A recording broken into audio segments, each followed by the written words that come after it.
And away we go. It is the Aftermath. Brought to you by Mios, right here on BearcatJournal.com. As always, live from the Cincy Light Studios. Stop by and see our good friends at Mios anytime you're in Clifton. They are on Shortvine. They are the place to be, the place to get some food, have a cold beverage anytime you are in and around campus. Awesome pizza, great hoagies, and cold Cincy Light. Plus drink specials pretty much every night of the week. And anytime you stop in, just tell them Bearcat Journal sent you. They will get you taken care of. Love to see it. Go support our friends at Mios. John Cunningham loves it. Kenya Martin loves it. It's the Bearcats hangout. All right, Aaron. Let's get this little show on the road as the Cincinnati Bearcats successfully take down the Dayton Flyers 66-59. Still not a dominating offensive performance from the Bearcats. However, it was as good as they've been defensively all season. They dominated for 35 minutes. They dominated an elite Dayton offense, and they get out of the dump of an arena downtown with a victory. Have at it, Aaron. What are your thoughts as we discuss the win? I like this game. I don't, no one likes Heritage Bank Arena, but I like this game. I hope they figure out a way to continue this game. Even if it's not next year, maybe it's something that you do kick the can down the road a couple of years from now. I would love to see it every year, year in, year out. I know a lot of people want to see like some type of regional MTE. I'm not as high on that as some people are. But I think that this game is good for both programs, and it certainly looks, people talk about wanting to build the schedule and have better teams on the schedule. It's an easy game for both teams, even if you just did home and home, for both teams to travel to. I don't know that you necessarily need it in a neutral site, although I understand why they do that. But whatever the case may be, I hope they continue this because you saw a little chippiness in this one. You saw both teams getting a little after it, and I think this game obviously meant a lot to both teams, and I think it would be fun to continue this down the way. But it was sloppy. If they can look, if they can continue to get NIL money out of this game with Dayton down on the river, keep playing it. Like, you know, if this is even a fraction of the reason you can keep Dan and Jizzle and Seamoss and Aziz or guys like them in the future, play the damn game. So yeah. But it was sloppy from the jump for both teams. I think at one point I looked down at the stat lines, and Cincinnati was 7 of 21, and Dayton was 0 for 7, which was an outrageous statistic. Yeah, turnovers aplenty. There were so many. There were so many late whistles in this game. Like, just all of the calls were the latest of whistles for both Doug teams. Sherman sucks. It God, was terrible. So bad. It was like the refs had to watch the play develop before they actually were going to call anything. Both ways. It was I hate that. Absolutely crazy. But Cincinnati's defense was, I don't recall having seen a Wes Miller defense that was this potent. It was frustrating. I think is the tip of the iceberg for what it was for Dayton. The refs couldn't call anything because it was that crazy. It was so good. They left it all out there defensively. Had they not, this game would have been very ugly for both teams, especially in that first half. Yeah. But shout out to the defense, because my goodness, that and Aziz making free throws is apparently now a thing. So I'm here for all of it. All of it.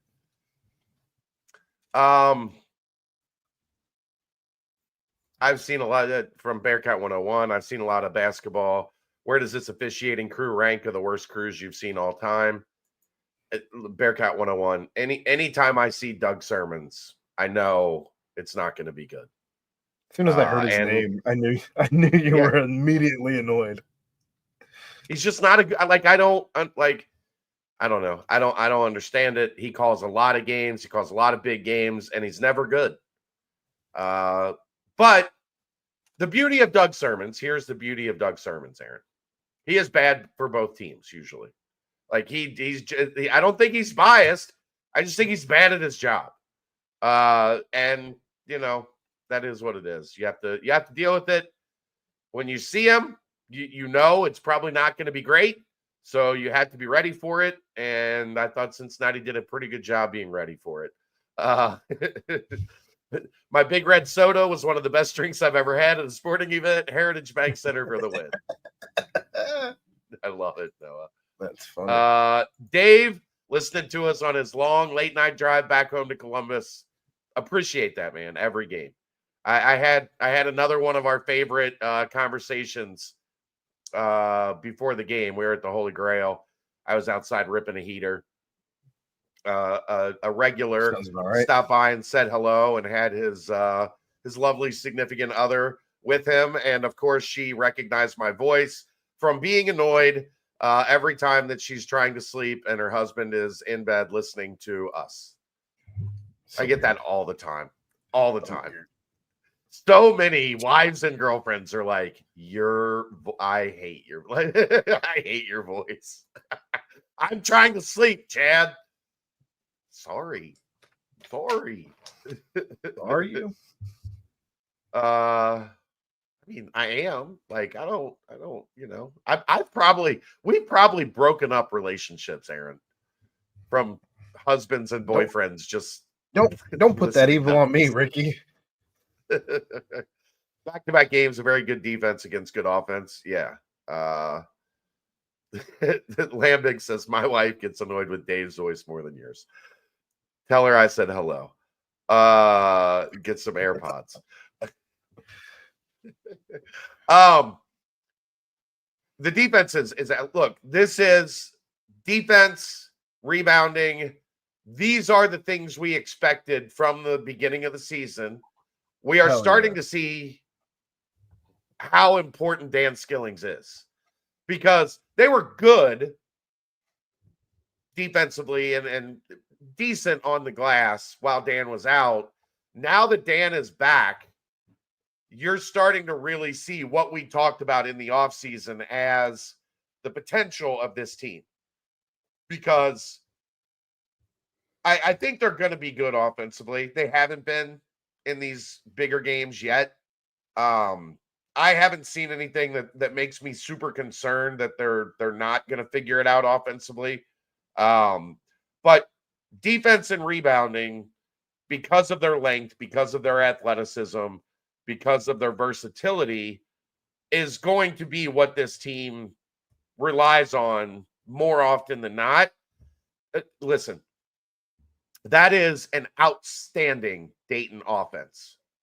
And they were in the mud for 30, 35 minutes. They could not get good looks. They could not get separation. They could not get space. Every time they thought they had an opening, somebody closed out or somebody closed the gap. The defender caught back up and got in front. The blocks from Jizzle, where his defense was just that he was a glove, and all he had to do was jump just a little bit, get that hand up. I mean, look, what was number one in three keys last night, Aaron? Size matters. And Cincinnati made size matter tonight at Heritage Bank Arena. Yeah, I mean, I don't even know if your girlfriend or wife are listening, that I'm not talking about that. I'm talking about basketball. I don't even know who the best person on defense tonight was. I don't feel like there was DayDay. a best. DayDay. Very good. Jizzle, very good. But yes. even when you talk about guys like Dylan closing out on guys and Aziz just being a menace down low. I thought AP, considering he had the flu all week, played very well. Betsy in his limited minutes, I thought he did well closing out on guys, and he was even asked to play some 5, Yeah. which towards the I think was the end of the first half when he was playing a little bit of 5 there. Yeah, I don't know if it was him or Mitchell or what exactly the alignment was there, but they definitely went small for a little bit when they were when Aziz got banged up and they were working through the foul trouble.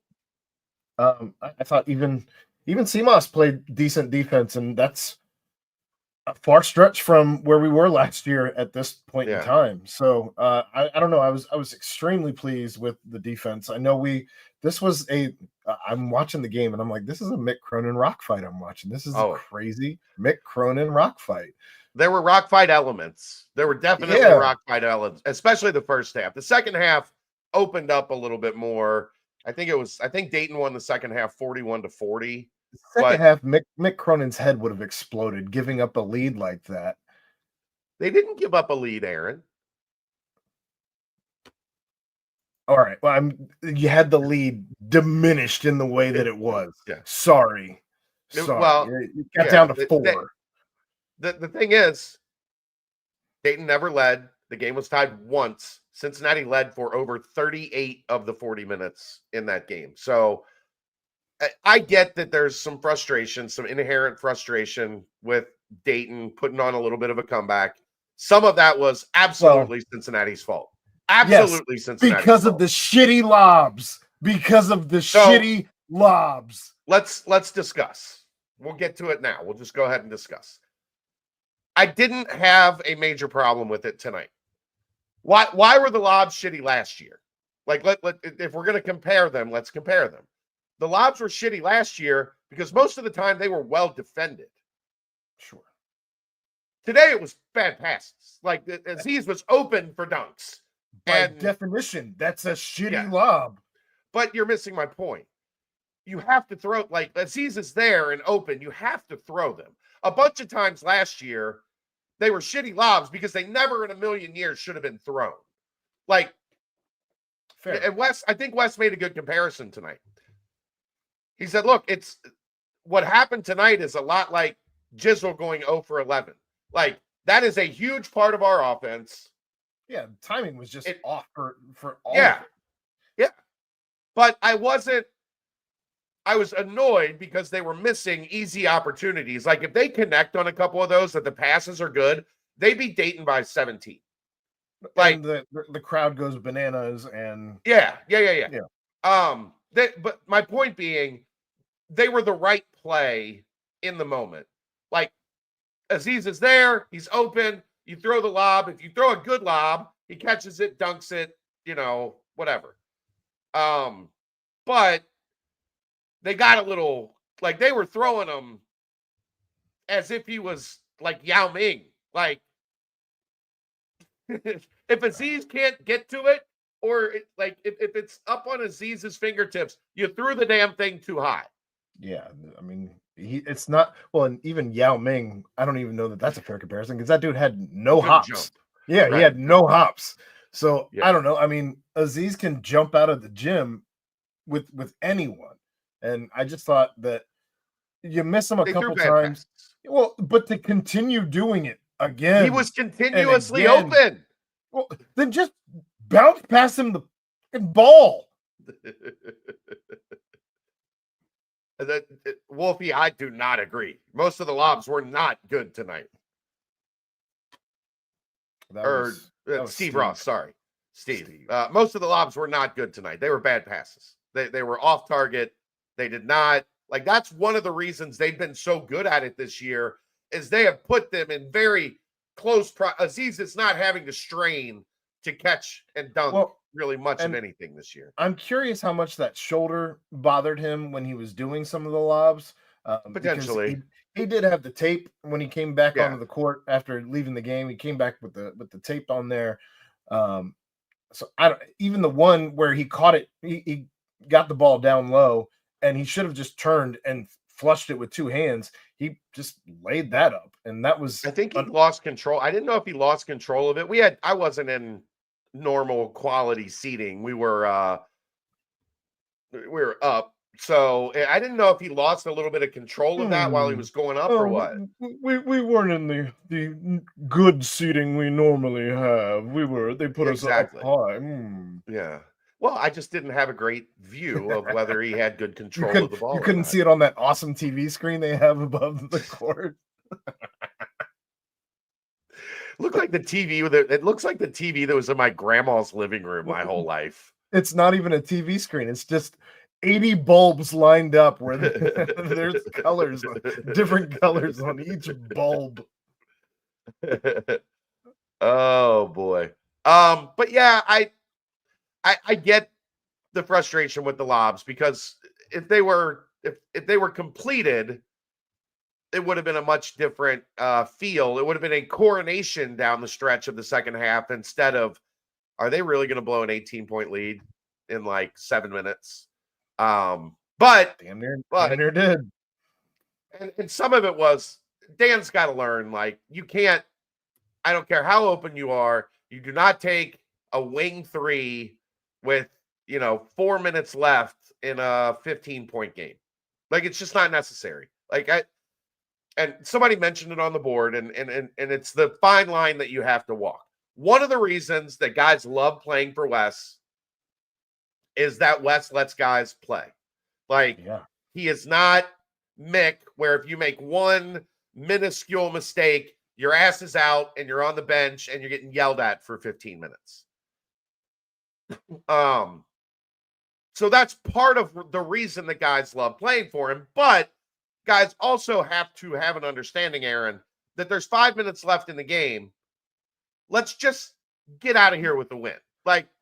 How many Bearcats shot NBA threes tonight? Because I think that damn near everyone on the court, it felt like, shot an NBA three. And that is not, those rims in that arena, that's not a place to be firing 27-foot threes, unless you're Simas Lukosius, and then sometimes you just got to live with it. Well, I mean, tonight, granted, he hit a couple in some key moments, but 3 of 12 from the arc is a stat line I don't ever want to see. 3 of 12 is terrible. But 2 of them were the reason that they were a massive reason they were up 18 when they were up 18. Just took you, like 8 to get there. God. Yeah, the first half they got a little 3 happy. I will give Dayton a lot of credit. They played really good defense tonight. Like, they frustrated Cincinnati's offense considerably. A lot of it was they weren't calling the hand checks. They were letting Dayton, and they were letting Cincinnati do this as well. The guards were very physical on the perimeter. And like, you would see a guy come off a ball screen and then get hand checked 4 steps back, and then you have to reset everything because you didn't get to come off the ball screen with any momentum. Like, it went both ways. Whoever had the ball was also, I saw stiff arms. I mean, not just your normal, like, I'm coming in. There was one, Malachi Smith. Yes. That one, fully extended elbow. Completely extended. And the knucklehead that was sitting next to me was like, that's not a foul. I was like, he locked his elbow. That is the definition of an offensive foul, when you lock your elbow. I think it was Jizzle on him at that point in time. And if he had been wearing a face mask, he would have had it to get the extra yardage. We've all seen it. What did I think of the crowd tonight? Thought crowd tonight was great. It's interesting. We've been down there twice in the last 2 years for this. Last year, we never really got the energy of a 50-50 crowd. It was probably 60-40 last year, but Dayton controlled that game, so the Dayton crowd was loud and the UC crowd wasn't.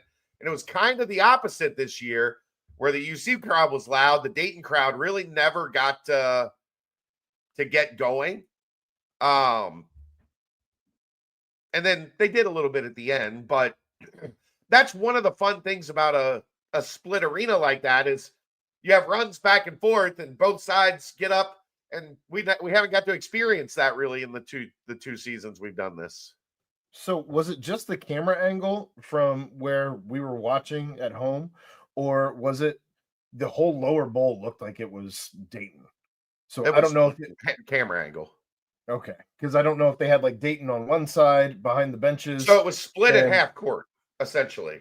okay, well, Like it straight down half court. The left side was Dayton fans, the right side was Cincinnati fans. just never really felt like I saw Cincinnati fans in that lower bowl. Like, I mean, there was a smattering of them, but it just did not feel like a 50-50 from that. Powder blue probably stands out quite a bit more than people That's the wearing thing, is that black powder as blue well. is loud. Yeah. That powder blue is loud. You see it and it immediately, because people were talking about before the game, like a lot of Dayton fans in here, and I'm looking around and I'm going, no, it's just you can spot the powder blue from very far away. Oh, see, that's an issue there, Chad. It's they serve RC Cola, Aaron. Do you think they're going to serve Cincy Light? I don't know. I mean, you're hosting the Bearcats. Make an exception. Do you think they're going to have a deal with Rheingeist in that place? Come on. You know what Keegan drank before the game? Keegan had a Diet Right before the game. When's the last time you ever heard of a Diet Right? Keegan's a special breed. He is. He is. But overall, both teams I thought were really, really good defensively for large portions of the game. Cincinnati had their run in the middle of the second half where I thought they kind of solved some of the stuff that Dayton was doing to them. And then Dayton had their run. And I still think like the Dayton run, they made a bunch of tough shots, like contested, hand in the face, just scramble, where I didn't think Cincinnati's defense fell apart as much as, the ball bounces, you get a kick out pass, and they bang in a shot. So I also felt like there were a couple different times where it felt like last year's team would have fallen into the trap that Zed Key continued to try and lay. Yeah. And because I don't know if he was just mouthy or if he was just chippy or what it was that he was doing. That's kind of how he plays. He got under everyone's skin. Yeah, that's kind of how he plays. For Aziz to get a flagrant one, that's wild. I thought it was a soft flagrant one. Well, I'm glad they didn't call the other flagrant one because even the announcers were saying, thought it was when AP hit the guy in the nuts. Well, I obviously he did, but it didn't look intentional when you he was trying to swipe his arm away. Correct. And obviously he made incidental contact, but that's all it was. And you had homeboy trying to really sell it. I think that was Santos. Nate Santos. I think it was Santos at that point, yeah.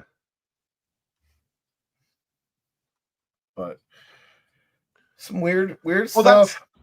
That's what happens when officials allow all of that hand checking and they allow the game to get overly physical.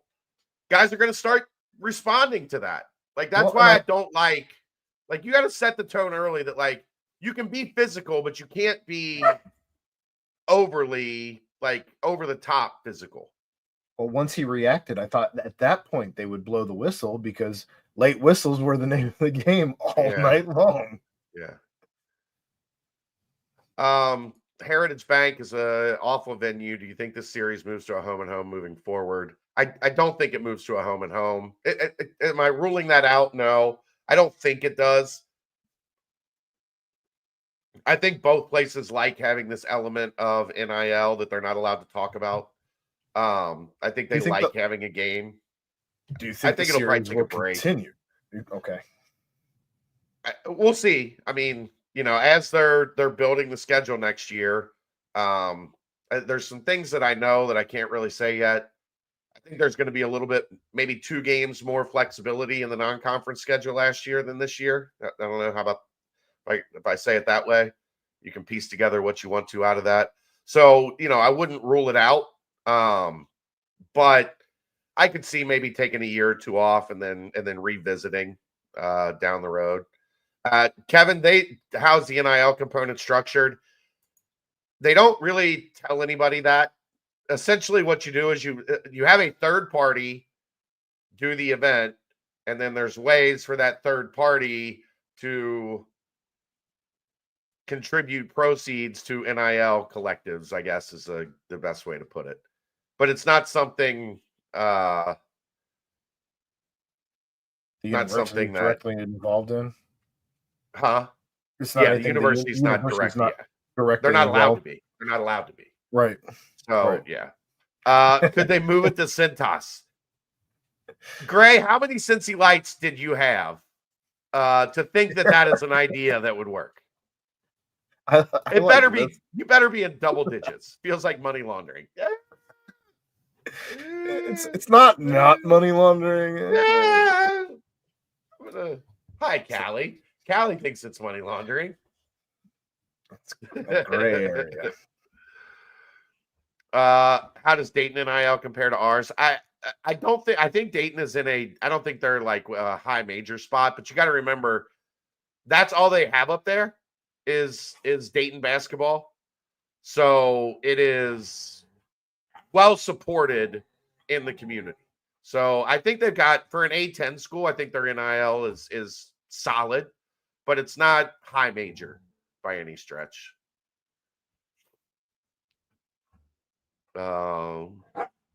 Yeah, well, it's not even FCS football. I think it's lower than that. They're like D3 football, Patriot League or something like that. They have 50 million. Just ask Gottlieb.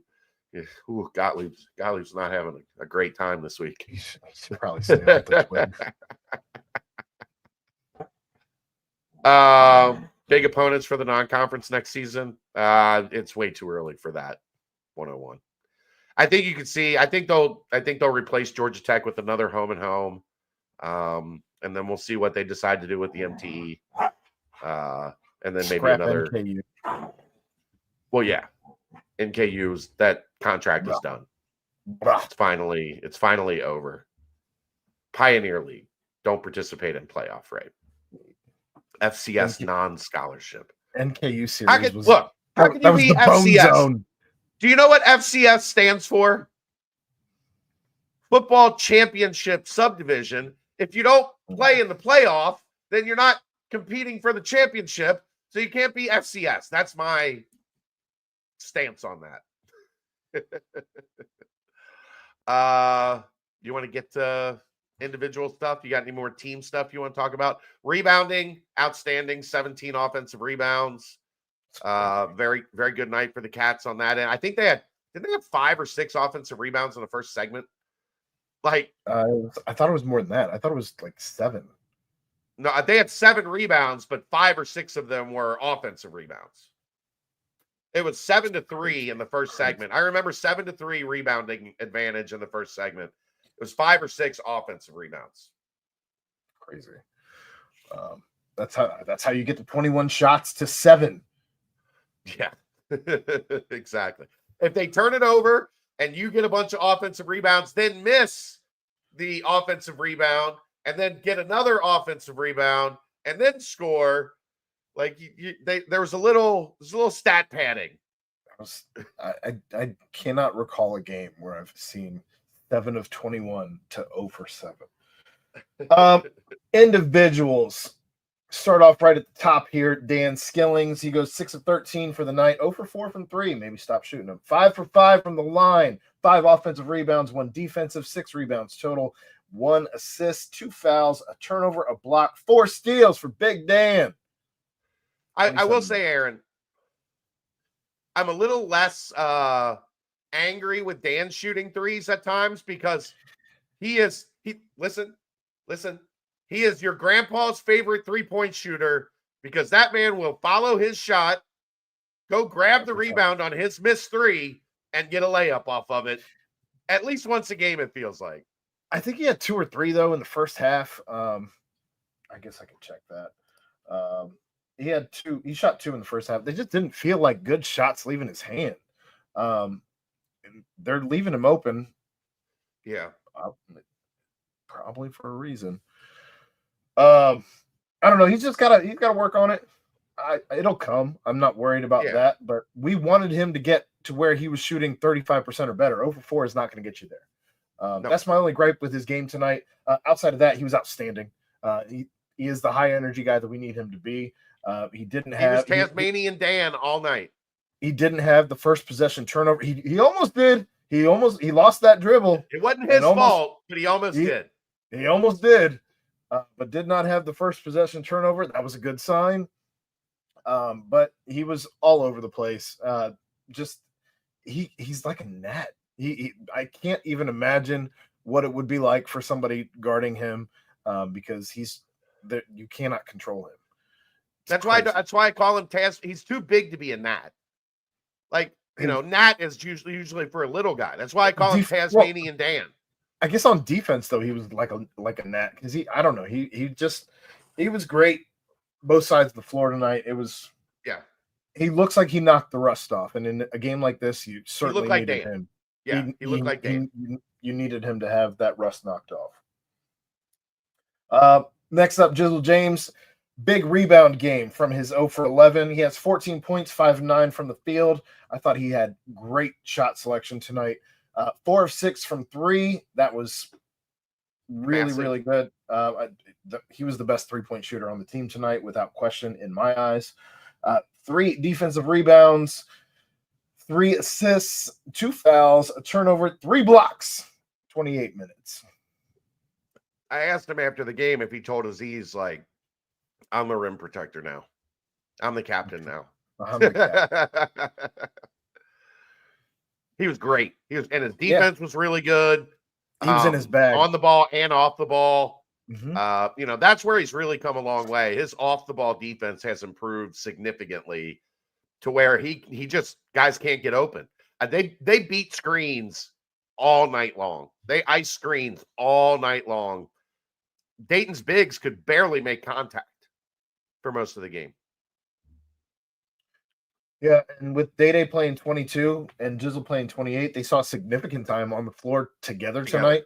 Some of that was Connor being sick. Some of that was Connor being sick. Sure. Which they said him and Wes said after the game, him and AP both had fevers up around 103 on Wednesday, going into Thursday. I had it a couple months ago. It was dreadful. It's not fun. Seems like Jizzle's not playing as much at the end of games. That's for what they've been going with DayDay down the stretch. Like Villanova, and Xavier, and Dayton. And I wonder how much of that is. I still feel like Jizzle's been a little tentative to shoot the ball. I don't know how much of that is him trying to be point guard first as opposed to scorer first. The stuff where he would drive straight to the hole last year, I feel like is just stuff that he would rather look for the lob or the outlet pass, the kick out rather. But yeah, I don't know what that's all about. I would love to see. I'd love to see both their defense good enough to where both of them are in there. And I don't know who you take out at that point because everybody's been playing outstanding defense, but we'll see. Dylan Mitchell, 4 points, 2 of 3 from the field. His quietest game as a Bearcat. Offensively, yes. Defensively, he was great on Santos. Santos. Missed both of his free throws. 5 offensive rebounds, tying Dan with those offensive rebounds. 2 defensive, giving him 7 rebounds on the night, leading all Bearcats. 1 assist, 3 fouls, 3 turnovers, a block, 2 steals. 30 minutes played. Those rims, that is not a place where Dylan Mitchell ever wants to shoot free throws again. I said to Keegan as he went to the line for the 1-and-1, I was like, there's no shot with these rims that he's sneaking one in. Yeah, he had one fast break opportunity where he ended up getting a ball that got kind of kicked around a little bit, and he ended up losing it. And I wonder if we could have seen potentially a dunk on that one. He never really. He just never had full control of it. Right. It was a great steal. Like to get it away from him. Yep. He just never really. It didn't feel like he ever gathered actually and had control of the ball. But I thought he had a couple looks that he passed up because he's been hitting the 3. I don't want him shooting at that gym. Well, I'm not mad at it. And kind of the way when those looks were opening up, I believe it was in the first half. And the way that things were going in the first half, again, I'm okay with him not taking that shot. But he did do the one thing I've wanted him to do. Top of the key, he gets an open three look, and instead, straight down the lane, right to the rim, got fouled, laid it in. Like, if they're gonna leave you alone and let you take that three and not have anybody near you, he is good enough with the ball in his hands to attack off the bounce, get straight down the middle of the lane, and get it up on the rim. I was really happy with that one. Yep. CMOS, 13 points, 4 of 17 from the field, 3 of 12 from 3, 2 for 2 from the line, 2 offensive rebounds, 4 defensive rebounds, 6 total, 1 assist, no fouls, 1 turnover, no blocks, no steals, 34 minutes played. I thought he took a bunch of good threes, though. I mean, he took a couple that were the long ones, but I thought he took a couple rhythm good looks that he just didn't hit early, which with him, you need him to take those early because you hope it gets him going. And tonight it didn't. Yeah, he didn't have a great night. 1 for 6 from the arc in the first half. It was, again, you made the point, I think maybe it was on the BBP this week, I'm not sure, when you were talking about if he's doing a heat check on himself and he's taking those NBA threes. I think we're all feeling a little bit better about heat check threes because we know we can make them. But I think it's when it's a close game and you're still shooting 7-8 feet behind the arc, I don't love it. I'm going to be completely honest. I don't love it. But yeah, I don't know. He made a couple. He's got to shoot better. I like when he drives to the rim and does some of the Euro stuff that literally nobody else on the team can do. I think that he doesn't take that out of the bag often enough. He did tonight at one point, but I'd love to see that maybe 3 or 4 times a game as opposed to once, maybe twice if you're lucky. Yeah. Because I feel like it's just erratic enough that you have a pretty good chance of also drawing a foul. Yeah. So, I don't know. That's one thing we didn't get to, though, Aaron. Didn't shoot a free throw in the first half, but still managed to make more free throws than Dayton attempted.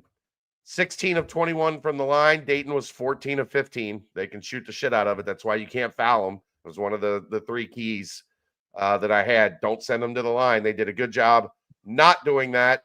But 16 of 21. And free throws won them the game. That's what stemmed the tide when Dayton got it to 4. Cincinnati got to the line and closed that game out. Well, it's very strange and makes me uncomfortable because I don't know what to do with my hands when Cincinnati is making free throws. When Aziz is going to the line with the game in the balance and just Sealing money it on both of them, bang. It's not pretty, but it's going in. Those water breaks are paying off. Well done, big fella. Speaking of Aziz, 6 points, 1 for 4 from the field, 4 for 4 from the stripe, 1 offensive, 2 defensive, giving him 3 rebounds, 1 assist, 3 fouls, a turnover, a block, 24 minutes.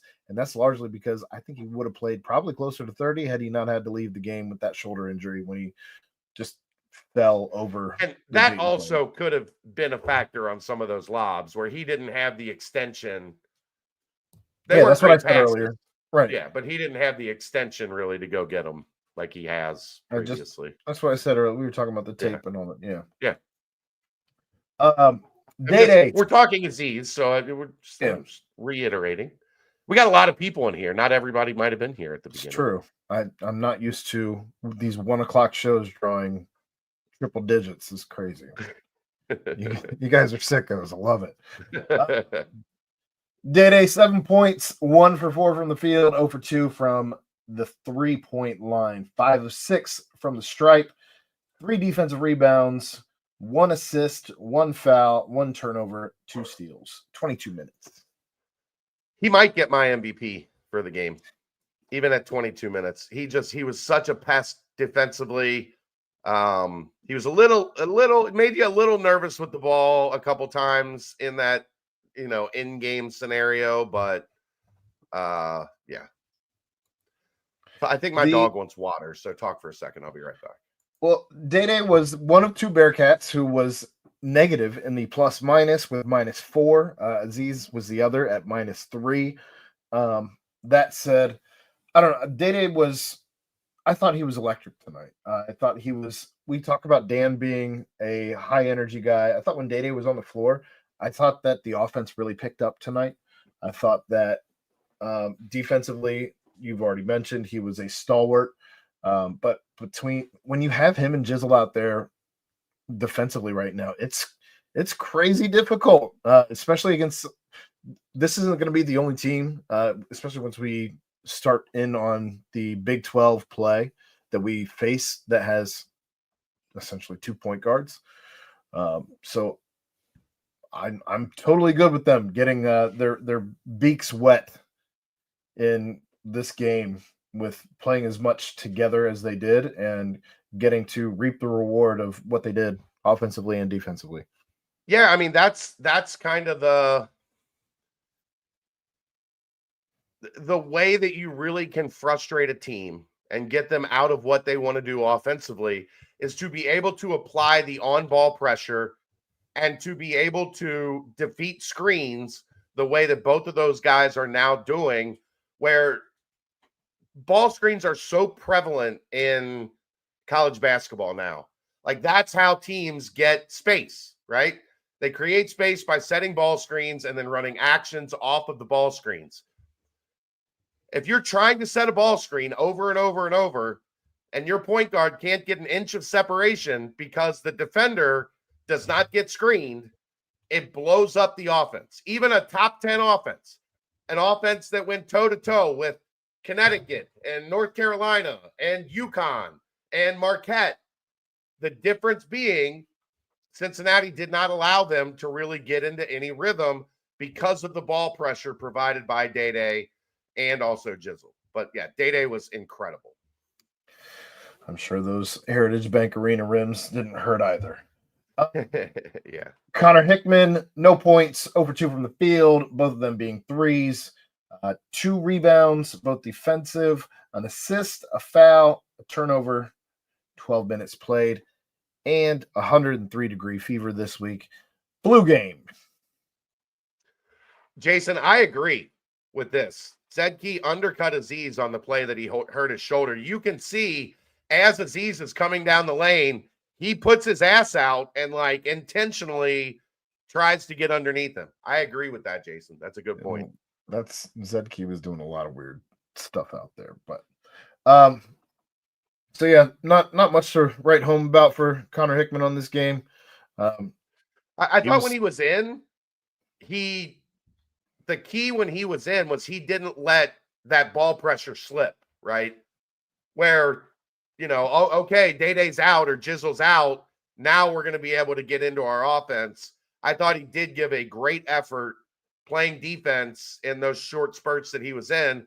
But I can only imagine a day after having 103 fever, playing hard for 2 or 3 minutes probably had him just flat out gassed. When he was out there, they were running a lot of the full court press stuff too.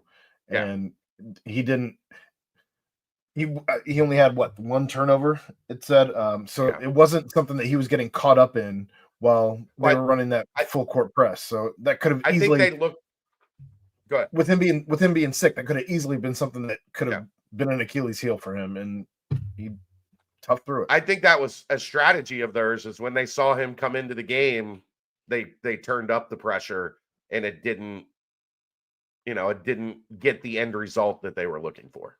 Yeah. Well, at that point, you're grasping at straws trying to figure out anything. Yeah.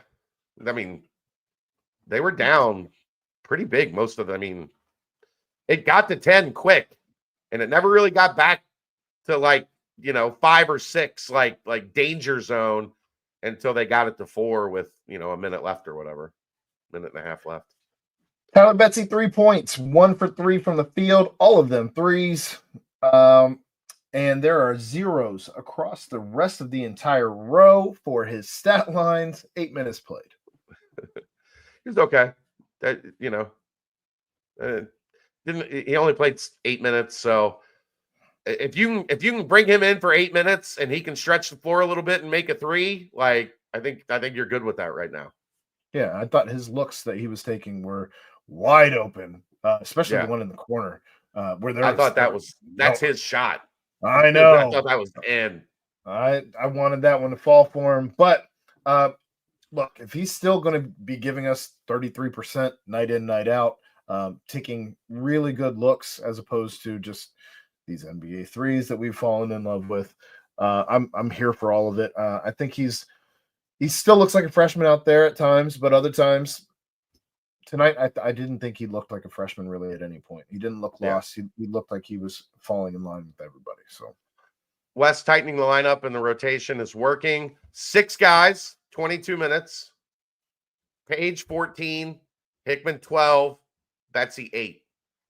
So a 9-man rotation, but 6 guys got a majority of the minutes. I don't know how much that changes when you have Hickman and Page a little bit more healthy. Page, some of it was also foul trouble. He got 2 pretty quick in terms of time he was on the floor in the first half, and then got another one quick in the second half when he came in. So, he didn't allow himself a whole lot of action tonight, even if he was 100%. That's because the refs blew their whistle anytime anybody came near Zedkey when he had the ball. It was some of those fouls that they called while Zedkey had the ball were garbage. And then wrapping things up, AP 2 points, 1 for 3 from the field, 0 for 2 from the stripe, 4 defensive rebounds, 2 assists, 4 fouls, 1 turnover, 1 steal, 14 minutes. Yeah, he passed it pretty well tonight when the opportunity presented itself. But yeah. 0 for 2 on dunks, 10 of 17 on layups. Hey, I don't ever want to see those stats again either. But look, we wondered, were they relying on it too much? Were they going to be able to win games without 12, 14, 16 points off dunks? Good to see that they didn't have that as a crutch that they were leaning on today. They were able to do it in other ways. I think their defense was just good enough that it didn't matter. You just had to have an offense that was making more points than the team that you were playing, but their defense was amazing. Hi, Eric. Dayton currently at 125, plus 125 to win the A10. If they stay healthy, I can't see how they don't win that league. I agree. I think they are far and away the best team in the A10 right now.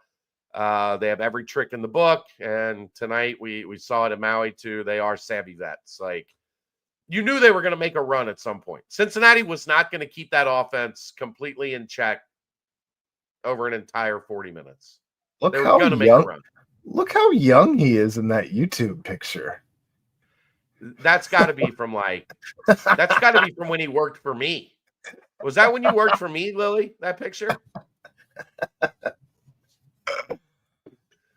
Good to see you, Eric.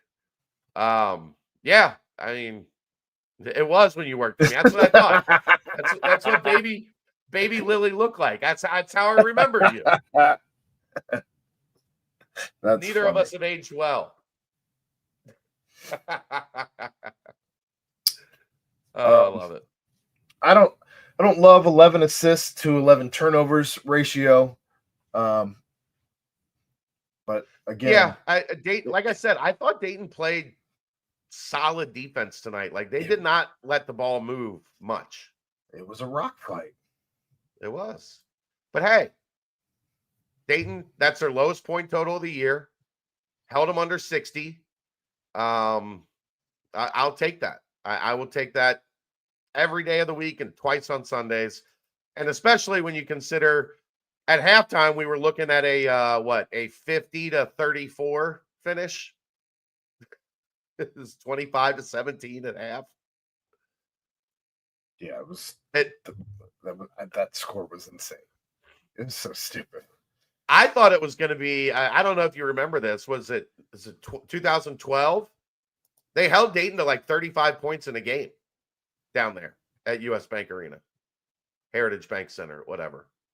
Doesn't even sound like a fun game to watch. Oh, that you don't remember? Like they just beat the crap out of them. It was like 60 something to 30 something. Yeah, I don't remember that one. 2010, yeah. KenPom 22, 50 on offense, 5 on defense. They got to get the offense back clicking a little bit better. Now that Dan's healthy, you've got all your pieces. They've got to start making some, because if you look at the Villanova X Dayton game, they did not make shots in any of those games. Yeah, so they have got to get back to level on that. You can't shoot 36% from the field, 27% from 3, while shooting 29 of them. Yeah. And rely on free throws. That's not a Bearcat team.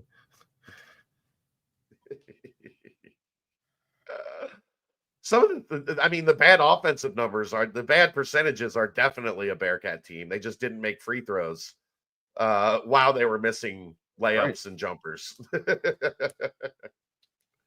Although if you really look, like if the right people shoot free throws, this can be a good free throw shooting team. Sure. If it's DayDay and Jizzle and Dan and Seamoss, Aziz, clearly. I was gonna say, are we gonna put Aziz in there? I think he's working his way into that conversation for sure. Aziz clearly an outstanding free throw shooter. If the right guys are shooting them, this can be a good free throw shooting team. He is 19 of 27 on the season totals on Stat Broadcast. Do they add tonight's onto the season totals, or do you have to add that in? It just depends on how quick they get. I don't know. We'll say no. It's 9 games played for Aziz, so you have to add them in. So okay, he would be 23 of 31 on the season from the stripe. Well done, Aziz. You can put him in that conversation. Are X and Dayton both going to be quad 1 wins? X will not. That is a home game. You have to be, I think, top 30 to be a quad 1 win at home. X is not going to be top 30. I mean, I just don't. Without Fremantle, I don't see X getting anywhere near top 30. Neutral, Dayton should be a quad 1 win neutral throughout the season. Aziz is shooting a better percentage from the free throw line than he is from the field. From the floor. And he dunks. All the that's when he just dunks. That might be the craziest stat of the night. Well, they have to take Mitchell out of close games at the end because of his free throw shooting. I think you're seeing them do it some offense defense where they're taking him out offensively and going a little bit smaller and then rotating him back in defensively. So definitely seeing some of that. What else you guys got? You got anything else you want to talk about? There's a lot of you here. So if you want to keep talking, I'll keep talking. I'll sit here until you guys are ready for bed. Aaron can go. Raymond won. He did. Big win for the that's so crazy to me how many are there. Do you know how many are there? I have to Google it. I think it's 6. Between the head coach and the assistant coaches, I think 6. Freeman, Denbrock, Gino, Mickens, Al Washington, Mike Brown. All 6 of those, like that's half of. It's not counting recruiting.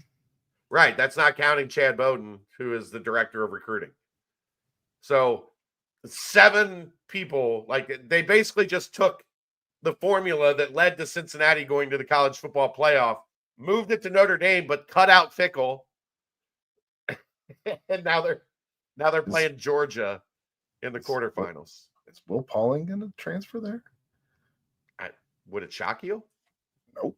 Mike Brown was his coach. I was going to say his coach is there.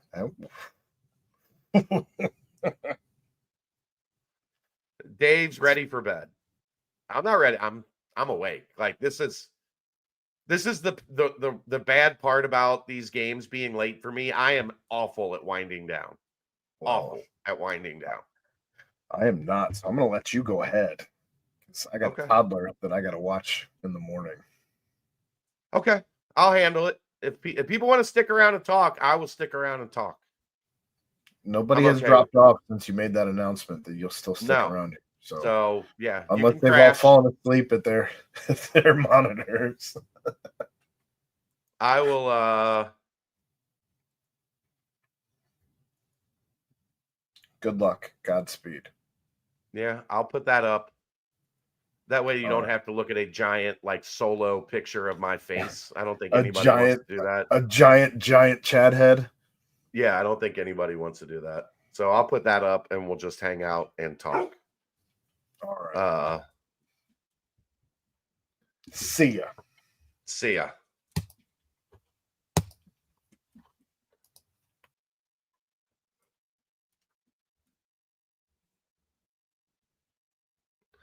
All right. How long into the UC game did Keegan give up on IU? He was still into it in the press conference after the game. Look, just because Aaron went to bed, I accidentally said bed. I screwed up here. Keegan had his laptop, or he had his laptop open, working on the game. Then he had his iPad watching the IU Notre Dame game. He didn't have a great time. Jason, I'm torn about what I want to see out of X the rest of the year. I don't want to root for them, but I don't want to see them completely tank for our metrics. I agree. What we want to see, Jason, I think from X, the best case scenario is exactly what happened with the UConn game, where it's respectable. The final score is closer than the metrics predict, but then the other team still wins. I think that's success, right? They lose, their metrics don't tank, and it's like a quad 2, which you definitely don't want to drop into a quad 3. I can tell you that.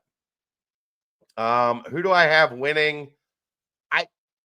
Evan, I think it's Oregon. I think Oregon is pretty clearly the best team in the country this year. It's funny, like in a 4-team playoff format, how much we would have talked about undefeated Oregon. In a 12-team playoff format, they were undefeated. They were the only undefeated, so they were boring. And everybody else got the attention that had 2 losses, 3 losses. Who's going to be in, who's going to be out. I think we have forgotten essentially about Oregon. The only thing that worries me about my pick of Oregon is that none of us trust their quarterback because we got to watch their quarterback play for a long time. I think they have the best team. I don't know if I feel comfortable saying I think Dylan Gabriel is going to lead a team to a championship. Is the Grambling game a trap possibility? I mean, everything is, I guess, but they're not. They're pretty bad. So show up. If they show up and play decent, they should be able to handle Grambling, especially if they play anything like what they've played defensively of late.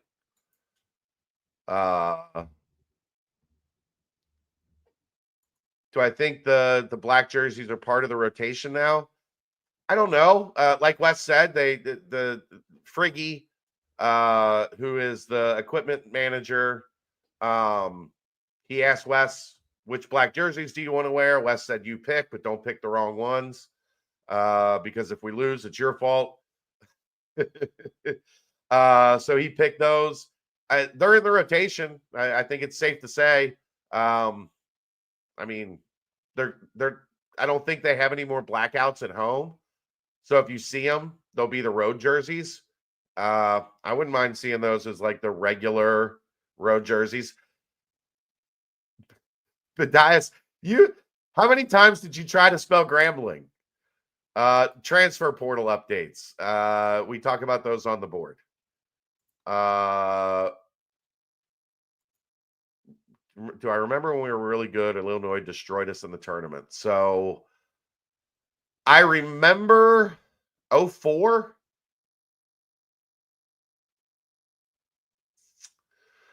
I was with Kelly. I remember that. I was working an event for Q102, I think I was with at the time, because I was watching it on a TV at the bar at the event I was working, and it was just a bloodbath. I think it was 04.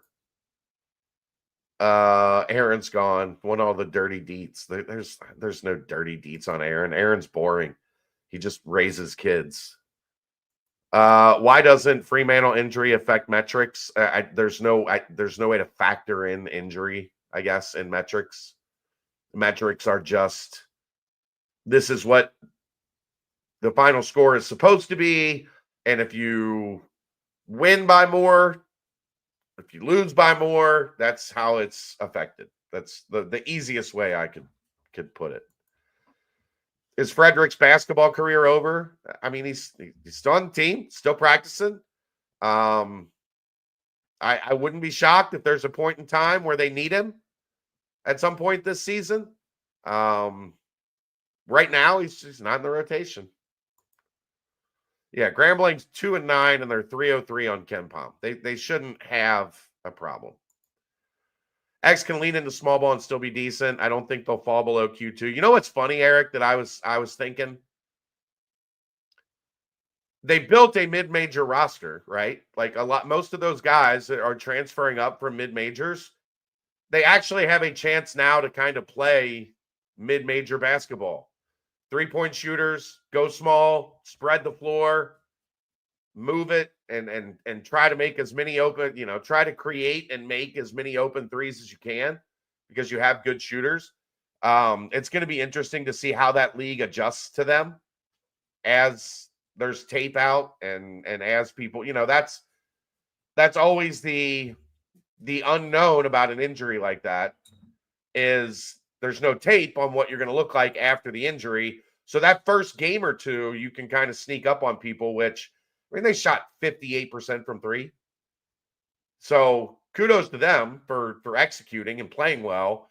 But one, I don't think that's super repeatable. And two, you don't have any tape on what they're going to look like without Fremantle. So kind of catch you off guard. I think they can stay quad 2. I think it's going to be close. I think they're going to hover right around that line for a while. There's no way Skillings is even remotely ready to make an NBA roster. Okay. Was it Max's last game? So 04? Or was it 05? 04. I think it was 04. Because Hicks had 2 years without Max, right? Because Hicks's last year was 06. I was at the Illinois game in Columbus. Sucked. Yeah. Oof. Deron Williams, Luther, great big head. And who was the third one? There's 3. D. Brown, Deron Williams, and Luther Head.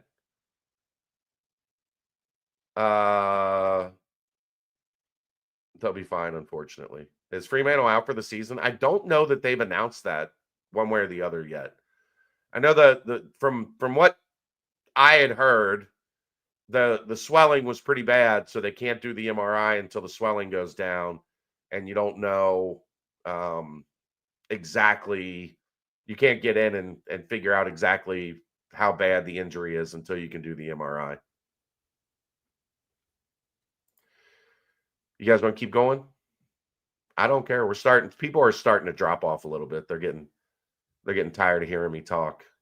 But if you guys want to chat, keep chatting. I'll chat. My 2 little ones here are not very happy with me. I'm working. Do you want Daddy to make money? Huh? We had some takes of the year in the game thread.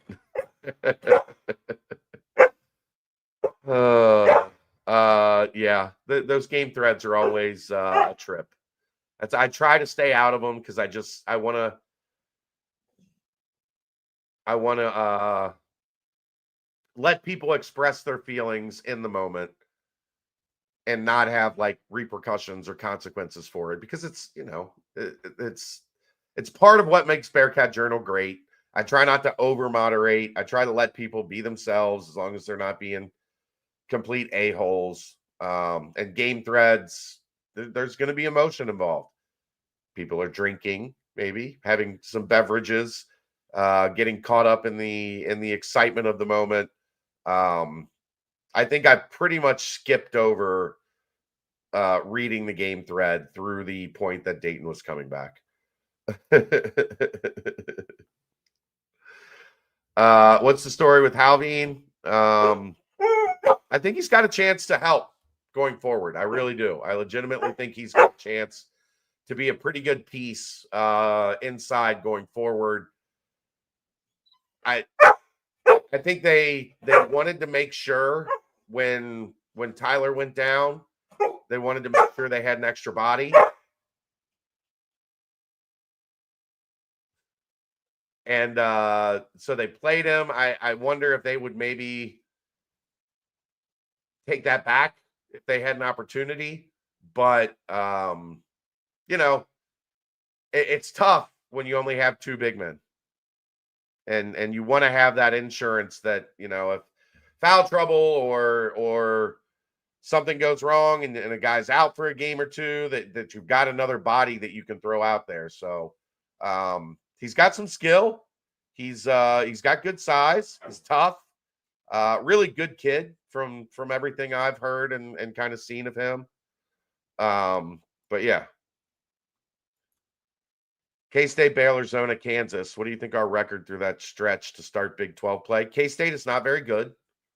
So I think, it's on the road. It's on the road. Let me put him out real quick and I'll answer.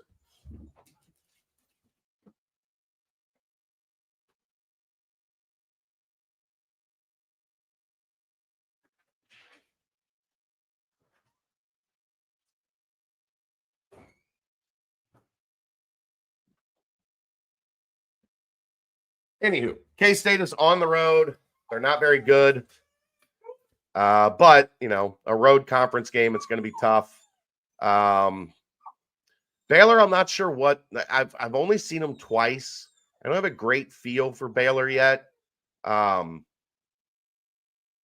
Obviously, I think they're in an interesting spot because they need VJ Edgecombe to be great.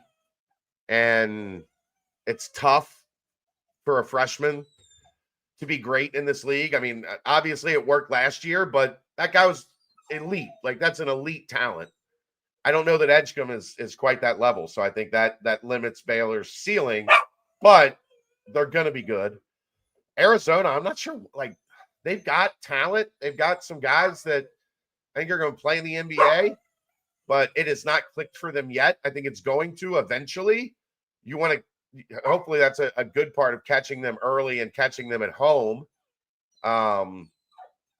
is that you get them before things have clicked. And then Kansas, they're good. They're really good. I don't know the kid from Wisconsin, AJ Storr. I've heard some not so great things about him in terms of fitting in and being a team guy, as opposed to being like a stat collector. So you wonder how that's going to fit with them. They're deeper than last year, but I don't know, man. I think 2-2 is kind of the minimum kind of expectation, what they need. What you don't want to do is you don't want to start 1-3. Like, I think they're going to win one. You don't want to start 1-3 because then you kind of get back into that situation that we talked about last year, where you're always fighting uphill against the math. You're always fighting uphill against what you need to do to stay ahead of the cut line, to stay ahead of the bubble. I think you need to be 2-2 there. I think the way things have played out, I think there's a realistic shot at going 3-1 if you continue to play well, if you continue to take this momentum, because I think, you know, they have gotten better over the past couple weeks. I think if you can take that momentum and keep pushing forward, you can come out of that stretch 3-1, and then you get into, you know, a little bit more comfortable portion of the schedule where playing well can lead to, you know, running off some wins. He's also going to be 21 in January. Will he be here for 4 years anyway? Who knows? Who knows? I dread playing Amir from Baylor. His physicality will give us some problems. Absolutely. But I just wonder, do they have that guard play that, you know, has made them exceptional the past couple years? I think that's the biggest question for me. We go let the dog back in.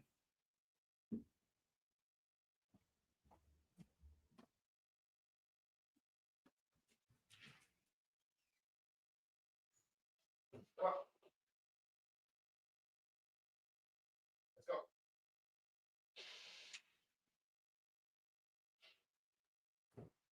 I'll let you out a little bit. Black.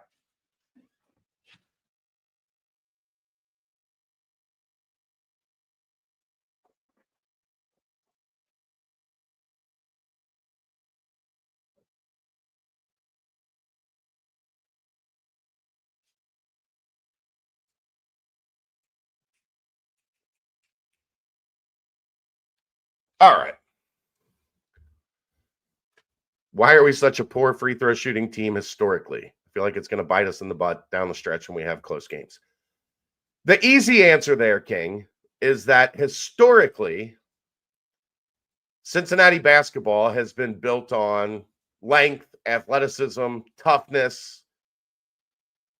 But as a whole, I don't think you could say from Bob Huggins through Mick Cronin up until where we are now, where there's a little bit more of a blend, that skill was always a considerable priority. We're starting to see, and the length and athleticism and toughness is still there. We're starting to see a little bit more skill worked in. That's going to happen when you have a roster that is almost entirely constructed of, you know, 4-star type talent, top 100 type talent.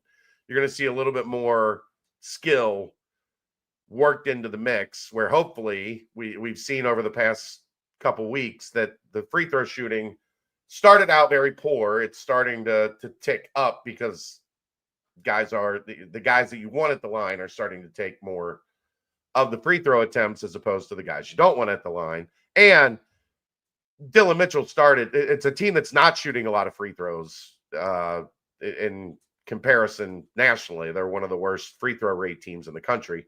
Dylan Mitchell starting 1 for 17 or whatever he was, drug the average down considerably when you're not taking a bunch of free throws. But I think that's a big reason why is the way that those rosters were constructed, the way that those coaches like to play, did not always land a bunch of skill guys that are going to go to the free throw line and make a bunch of free throws. Where do I rate Armin Kirkland? I thought it sucks because I think he was playing his best basketball when he got hurt. I think he's one of those guys that I think everybody was a little tougher on Armin than maybe was warranted, because everybody saw the potential that Armin had. 6'8", he could handle the ball. He could play point guard in a pinch if you need him to. Could shoot it, like, you know, all the things that you drool about in like a basketball, like create a basketball player. Armin had them, but it never fully got there, it felt like, until right as he hurt his knee. Like, it felt like it was, and the unfortunate thing is because that was happening, because he was starting to really finally find himself, then he gets hurt. I thought that team got penalized more than they should have because they didn't have Armin anymore. They got penalized as if he was like a first-team all-conference player when that wasn't necessarily like, what his career arc had been to that point. But they were a much better team in that 06-07 season with Armin healthy. Seeing him go down against UConn was a big blow to that team. Saw McKinley taking shots before the shootout. Is he definitely out the rest of the year? Yes. He is a long way from being able to play full speed basketball. It's probably going to be, I would guess, June, July before they really get a chance to and they're going to take it slow, of course, but it'll at least be summer before he's ready to really start doing any contact type stuff. And it might be all the way into the start of the next school year. Yeah, beat number 1 UConn in that game if Kirk doesn't get hurt. I agree.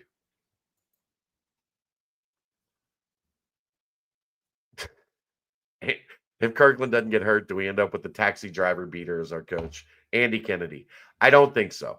If you remember, the president at that time was not fond of Bob Huggins and his band of merry men.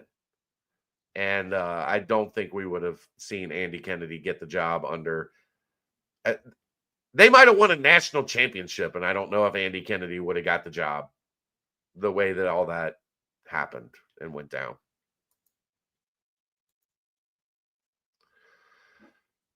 All right, guys. I think I'm going to crash. One more round. If you guys have anything, I'll stay up and answer a few more. And if not, I'm going to try to sleep. I was under the weather Wednesday and Thursday, feeling better today. But I need to get some rest. Nothing? All right. Well, I appreciate all of you. Thanks for sticking around. It's 20 till 2, and we're still going strong up over 100. So you guys are the best. Appreciate you, brother. Thanks to everybody for being here. And we'll be back on Sunday. They got Grambling on Sunday. We'll be back. Thanks, Chris. We'll be back with another post-game show. And then we'll get ready. Christmas. And then the start of Big 12 play coming up December 30th. Wow. It's almost already here. Everybody have a great one. Bearcats get the win. 66-59 over the Dayton Flyers. They are 9-1. Headed into their final out-of-conference game of the season against Grambling Sunday. Remember, that is at 4 o'clock on Sunday. Tip was changed. It's originally scheduled for 2. That game is now at 4. So, all right, everybody enjoy. Have a great Saturday, and we will see you on Sunday. That is the Aftermath, brought to you by Mio's Pizza, live from the Cincy Light Studios, right here on BearcatJournal.com.